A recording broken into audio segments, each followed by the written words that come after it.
Неге жоқ? Вас можно на видео? Конечно, рабочий не держится, я. Қазақ тілі неге жоқ? Сменил начальник аэропорта Булеков Николай Юрьевич. Разговаривает на двух языках, на русском, на английском. Қазақша сөйлемейсіз. Казахский не знаю, только русский. Переводчик бар ма? Переводчик. Переводчик есть, сейчас я вам приглашу переводчик. Переводчик алып келсін.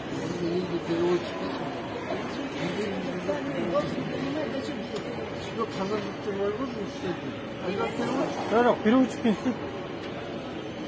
Ваша фамилия, имя, отчество. Куда вы летите? Атырауға. Согласно вашей жалобы, я приглашаю вам переводчика, который вам переведет с казахского и вам все объяснит. Если у вас есть какие-то жалобы, вы можете в письменном виде изложить. Пожалуйста. У него есть бейджик, что он переводчик? У него бейджика нету, но он изъясняется на 3 языках. Пожалуйста, до свидания. Переводчика пригласите официально. Я просто удивляюсь, если в аэропорту переводчик. Переводчик в аэропорту имеется с русского на казахский. И на английский, и на казахский. С русского на казахский. Подождите, с русского на казахский есть перевод? Есть, конечно, но он работает. Это был бы нонсенс просто для журналистов. Нет, смотрите, он есть, но он работает, таких нет. Для кого этот переводчик? Для иностранцев? Я гражданин Казахстана. Хочу на своем языке вам вопрос задать. За какой переводчик? Без проблем, я вам... Может, вы не свое место занимаете?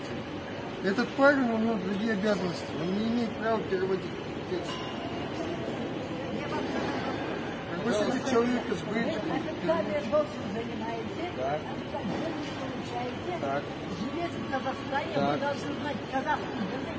А зачем вы не знаете казахский? Уважаемая ПА, если я знаю из 3 языков 2 языка по закону, я понимаю, вы правы.